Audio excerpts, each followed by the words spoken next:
किल्ले शिवनेरीवरती 396वा शिवजयंती उत्सव जो आहे तो मोठ्या उत्साहात पार पडताना पाहायला मिळतो। आपण पाहतोय की मनोज जरांगे पाटील हे देखील किल्ले शिवनेरीवरती आज सकाळीच पहाटे दाखल झालेले होते आणि त्यानंतर त्यांनी छत्रपती महाराजांचं दर्शन घेऊन आता किल्ले शिवनेरी जे आहेत ते त्यांनी उतरलेलं आपल्याला पाहायला मिळतं। त्यांच्यासोबत संपूर्ण मोठ्या संख्येने कार्यकर्ते या ठिकाणी आपल्याला पाहायला मिळतात। दादा, छत्रपती शिवाजी महाराजांचा 396वा शिवजयंती उत्सव साजरा होतोय, काय भावना आहेत? संपूर्ण शिवप्रेमींमध्ये मोठ्या प्रमाणात उत्साह आहे। महाराष्ट्रातल्या आणि देशभरातल्या सगळ्या शिवभक्तांना खूप खूप मनापासून शिवजयंतीच्या शुभेच्छा देतो। सुवर्ण दिवस आहे, ऐतिहासिक दिवस आहे। आम्हाला सुख समाधान छत्रपती मुळेच मिळालं आहे। आपलं जे संपत्ती आहे, प्रॉपर्ट्या, अमकं तमकं, हे जे आयुष्य आराम आहे, सुख समाधान आहे फक्त छत्रपतींमुळं। त्यांच्या शिवनेरी किल्ल्यावरती आपण नतमस्तक व्हायला यायला पाहिजे। आपल्या जीवनाचं सार्थक होतं। इथं आल्याच्या नंतर आपलं आयुष्य धन्य होऊन जातं। सगळ्यांनी सहकुटुंब वर्षातून एक दिवस सगळे कामं, नोकऱ्या, व्यवसाय बाजूला ठेवून दर्शनाला शिवनेरीवरती आलं पाहिजे आणि पुढच्या वर्षीची तयारी आपण करतोय। राज्य आणि देशभरात असणाऱ्या सगळ्या बांधवांनी दर्शनाला यायचं आणि ती परंपरा कायम ठेवायची। खरं तर आज आपल्यामध्ये दादा नाही आहेत। अजित पवार राज्याचे एक महत्त्वाचे बडे नेते होते। राज्याचे उपमुख्यमंत्री, पुण्याचं पालकमंत्री पद ते भूषवत होते, अनेक संस्थांवरती कार्यरत होते, परंतु आज अजित पवार या शिवजयंती कार्यक्रमाला नाही आहेत। त्यांचा अपघात की घातपात या सगळ्या संदर्भात चर्चा होतात। ते झालं, ते दादांचं खूप वाईट झालं आणि काय शंका कुशंका त्यांच्या परिवाराला तर त्याची चौकशी तर झालीच पाहिजे ना। परंतु विमान अपघात उलटून जवळपास 20 दिवस झालेत, परंतु प्राथमिक चौकशी अहवाल जो आहे तो समोर येताना पाहायला मिळत आहे। रोहित पवार सातत्यानं पत्रकार परिषदा घेतात आहेत आणि या सगळ्या विमान अपघाताच्या संदर्भात प्रश्न उपस्थित करतात। दादांचा जो विषय ते मनापासून सांगतो वाईटच झालं, परंतु बाकीच्या विषयात आपण आता बोलायलाच नको। आजच्या दिवस, उद्यापासून आपण त्या राजकीय विषयावर बोलूया। पण दादांच्याबद्दलची जी सहानुभूती त्याबद्दल तर आपण बोललो। झालं ते खूप वाईट झालं, कारण माणूस एक तयार व्हायला लई दिवस लागतो आणि गेल्याच्या नंतर माणसाला पश्चाताप होतो की आपला माणूस गेला। त्यामुळं हयात असतानाच आपल्या लोकांना सांभाळलं पाहिजे। गेल्याच्या नंतर पश्चाताप जो होतो ना, आता जे महाराष्ट्रात नुकसान झालं ते तर काय भरून निघण्यासारखं नाहीच आता। परंतु गेल्या अनेक महिन्यांपासून तुम्ही सातत्यानं बीड जिल्ह्यातल्या अनेक हत्यांचा पाठपुरावा करताना पाहायला मिळतात, परंतु महादेव मुंडे हत्या प्रकरणामध्ये अद्याप देखील कोणत्याच प्रकारची कारवाई जी आहे ती सामोरं येताना पाहायला मिळत नाहीये। होईल ना, होईल। ते सगळ्या विषयावरती संतोष भैया देशमुखांच्या प्रकरणात, महादेव मुंडेंच्या प्रकरणात जेवढे प्रकरणं आहेत खूप बाहेर निघणार आहेत। आणखी सगळ्यांना न्याय मिळेल, कारण काय असतं, एक दुष्ट राक्षस असतो आणि त्या चलतीच्या काळात त्याची चलती असते, एक टोळी, टीम, मग त्यांच्या बळावरती, जोरावरती नंगानाच केलेला असतो आणि एक ना एक दिवस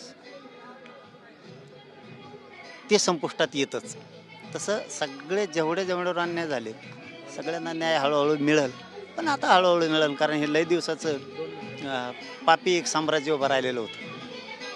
परंतु काही महिला तुमच्याकडे देखील आल्यात। छत्रपती शिवाजी महाराज कायमच महिलांचा सन्मान करायचे, परंतु काही महिला तुमच्याकडे येऊन त्यांच्यावरती झालेल्या सगळ्या आपबीतीच्या संदर्भात ते तुमच्याशी बोलतात आहेत। खास करून बीड जिल्ह्यातल्या काही नेत्यांनी त्यांना त्रास दिलाय। आज कशाला नालायक नासक्यांचं नावं घ्यायचे? आज चांगल्या लोकांचं नाव घ्यावा। आज पवित्र दिवस आहे, आमच्यासाठी खूप चांगला दिवस आहे। रक्तानं हात भरलेल्या लोकांचं आज कशाला नाव घ्यायचं? उद्यापासून घेऊ। आणखी लय प्रकरण आहेत, लय प्रकरण। त्यातले 22 पैकी 3 प्रकरणं तर असे आहेत त्याचं आयुष्यच उद्ध्वस्त होईल, जीवनच, करिअरच खराब होऊन जाईल, पागल होईल, अशी 3 प्रकरणं त्यातले। म्हणून त्याला त्या दिवशी सांगितलं मी, नादी लागू नको माया, आणखीन मी मागं लागलो नाही। मी आणखीन मागं लागलो नाही, त्यामुळं पुढं आणखीन शाना वय, माया नादी लागू नको। नसता तो सुद्धा लय गाबाळ मायाकडे, आमच्याच लोकांना देतून आमच्याच अंगावर घालतो। त्यामुळं जाऊ दे, आज ते विषय बोलायलाच नको। मग ते आलं ना दम निघत नाही, कारण आम्ही सत्य आहेत, प्रामाणिक आहेत, समाजाची निष्ठा ठेवून आहेत। माझ्या गोरगरीब समाजाच्या लेकरा बाळासाठी पूर्ण आयुष्य पणाला लावलं आहे मी। त्याच्यामुळे आजचा दिवस चांगला आहे असल्याच नको, उद्यापासून त्या विषयात आपण येऊ। आज आमच्यासाठी खूप मोठा दिवस आहे, सुवर्ण दिवस आहे, ऐतिहासिक दिवस आहे। आमच्या राजांची आज जयंती, त्यामुळे कसल्यांची आज नावं घ्यायला नको। खरं तर मनोज जरांगे पाटील धन्यवाद, तुम्ही आमच्याशी बोललात. पण एक शेवटचाच एक जाता जाताच प्रश्न आहे. बीड जिल्ह्याची सभा आपण पाहिली संतोष देशमुखांना न्याय देण्याची. त्या बीड जिल्ह्याच्या सगळ्या सभेमध्ये, शहराच्या सभेमध्ये अनेक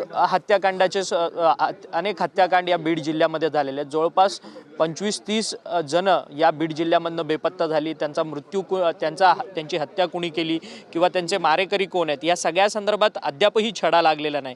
संतोष देशमुख प्रकरण सोडलं तर इतर सगळी प्रकरणं जी त्या सभेमध्ये वाच्यता करण्यात आली त्यांचा एकही अजूनपर्यंत आरोपी समोर भेटला नाही किंवा त्याची चौकशी झालेली नाही. याच्या संदर्भात तुम्ही एक मोठा सामूहिक लढा येत्या काळात उभा करणार का? तुम्ही 25-30 खुणा म्हणताय मला माहीत नाही, पण एक सांगतो, जिथून पाठीमागं जेवढा पापाचा यांनी घडा भरून ठेवताना तर आता यांचा भरला.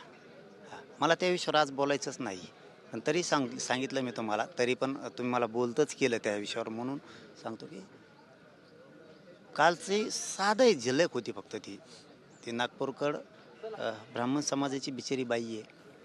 मला वाटतं फडणवीसांच्या नात्यातली आहे. फडणवीसांना माहीतसुद्धा नसेल हे काय आपल्या माणसाला फसवलं आहे का काय झालेलं आहे प्रकरण. मी कालच परवाच ते सांगितलं आहे की मी तुझ्या प्रकरणात पडणार नाही आहे, आणखीन पडलो नाही मी.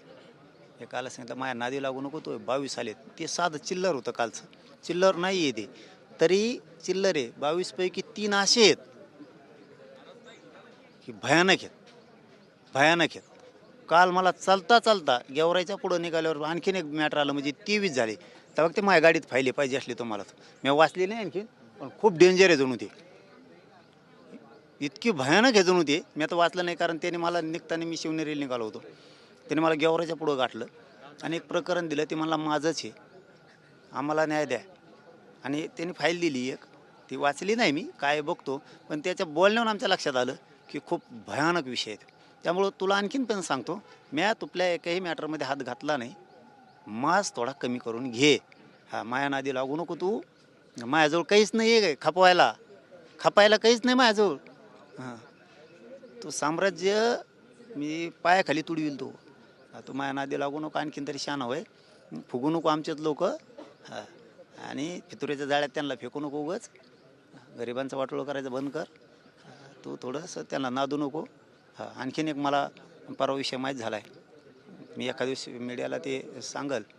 खूप भयानक विषय मला काल पुन्हा एक माहीत झाला, पुन्हा एक हत्या प्रकरणाचं तेही मी उद्याच बोलतो म्हणून म्हणलं आज थोडं काय शब्द गेला की पुन्हा मीडियावाल्यांना ते आपल्या बांधवांना सगळ्यांना पुन्हा पळायला लागेल अंतरवालीकडे किंवा शहागडकडं म्हणा, किंवा मग आपले जालन्याला होईना.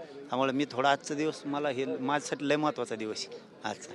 मला काल कळालं 5-7 दिवसापूर्वी ही गोष्ट त्यांनी घडविली जणू मुंबईत त्यांच्या घरी, असं मला माहिती मिळाली. कोणी काय कसं आहे तुमच्या समोर. आणि तू एक शांत बसू नको म्हणा, तुला कळल तो एका चुकीमुळं तू माझ्या मग आमचेच लोक लावतो ना, तुला इतका पश्चाताप करायला टाईमच नाही राहणार. तुला पश्चाताप करायला टाईमच नाही राहणार. धन्यवाद मनोज जरांगे पाटीलजी, तुम्ही आमच्याशी संवाद साधला. खरं तर मनोज जरांगे पाटील यांनी नाव न घेता बीडच्या नेत्यांना जो आहे तो इशारा दिलेला असल्याचं आपल्याला पाहायला मिळतंय. थोड्याच दिवसामध्ये या सगळ्या संदर्भातले पुरावे मी समोर आणणार आहे. जी प्रकरणं झाली आहेत त्या संदर्भातले पुरावे समोर आणेन असं मत जे आहे, वक्तव्य जे आहे ते मनोज जरांगे पाटील यांनी आपल्याशी बोलताना व्यक्त केलं. व्हिडिओ जर्नलिस्ट रोशनसह अक्षय मंगणी, TV9 मराठी, पुणे.